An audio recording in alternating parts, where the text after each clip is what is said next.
আসসালামু আলাইকুম আপুর, আশা করি সবাই ভালো আছো। আমিও ভালো আছি আলহামদুলিল্লাহ। বৃহস্পতিবার রাতে আপুকে ফোন দিলাম যে আপু আপনাদের বাসায় শুক্রবার দিন আসছি, বিকেলে আমি ওখানে ইফতারি করব, আমি বাসায় কোনো ঝামেলা করছি না, আজান কেলাম হাঁকে ওর বাবাকে দিয়ে পাঠিয়ে দিব, আপনাদের কাছে থাকবে।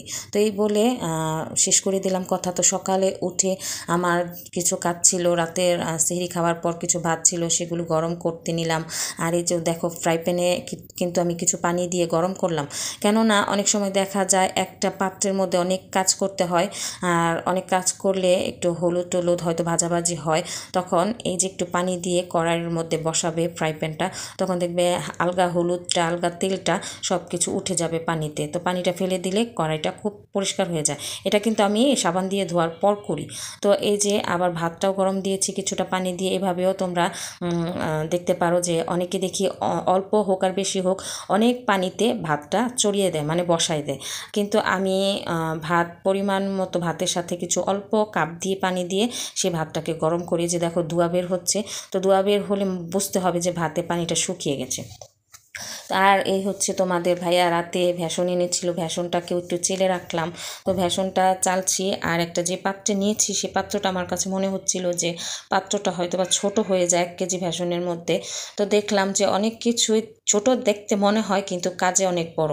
আমরা অনেক মানুষকে ছোট ভাবি যে এই মানুষটা পারবে কিনা, হবে কিনা। আসলে কি সব কিছু সব কিছু দিয়ে বিবেচনা করা যায় না। অনেকে ছোট হলেও কাজে বড় থাকে, এটাই বাস্তব। তো এই তো আমি ভ্যাসন রেখে দিলাম, দেখলাম 1 কেজি ভ্যাসন পুরাই সুন্দরভাবে হয়ে গেছে, কোনো জোড়াজুড়ি কোনো চাপ দিয়ে বড়া হলো না।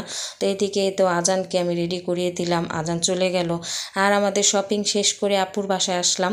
আপুর বাসায় আসার পর দেখলাম যে সব কিছু তোমাদের সাথে আবার একটু শেয়ারও করলাম যে ইফতারি ভাজা শেষ, একবার কমপ্লিট। এখানে ভেজিটেবল রোল হচ্ছে, কপির বড়া, আর হচ্ছে আলুর চপ, হালিম তৈরি করেছে, আর কিছু ফ্রুট। কারণ কি দেখা যায় আমার ননাসের বাসায় ভাজা পোড়াটা বেশি পছন্দ করে, আর আমার বাসায় যেটা হয় যেটা ভাজা পোড়াটা কম খায়, ফ্রুটটা একটু বেশি খায়। এই তো রোজার সময় আমরা অনেকেই এক একজন এক এক রকম পছন্দ করি। যেটা আমার বেলা হয় যে আমি রোজা রাখলে আমার এক মোট অন্তত ইফতারি খেতে হবে, ইফতারি না খেলে আমার মনে হয় না যেন আমি রোজা, কেমন জানি একটা মানে একটু মজা পাই না আমি ইফতারিটা না করলে। তো ইফতারির পরে আমরা আবার একটু হালিম খেলাম, হালিমও রান্না হয়েছে। তো হালিম রান্না করেছে আপুরাই।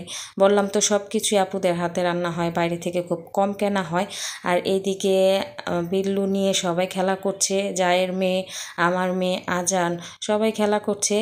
তো আজানের হাতটা কেটে গেছে, আজান অসুস্থ, তাও বেলায় কিন্তু হাত পা কেটে গেলে ভয় মানে পাই, এটাই স্বাভাবিক। তো আমার ছেলের শশা খেতে গিয়ে হাতটা কেটে গেছে। তো এইভাবে টিপ টিপ করছে, মনে হচ্ছে সবাই বুঝতে পারছে সে ঘুমিয়ে গেছে। তো হাত পা কেটে গেলে আমার ছেলেটা এত ভীতু যে হাত পা উঠিয়ে রেখে দেয়, মানে স্যারেন্ডার হয়ে গেছে, এইরকম করে দাঁড়িয়ে থাকে, হাত পা উঠিয়ে। হাত পা কেটে গেলে নড়াচড়া করে না, স্তম্ভ হয়ে যায়। আর এদিকে তো দেখো যে মেয়েরা কী করছে, সব সময় সারা দিন বিল্লু নিয়ে খেলা করে। সবাই ভালো থাকো, আল্লাহ হাফেজ।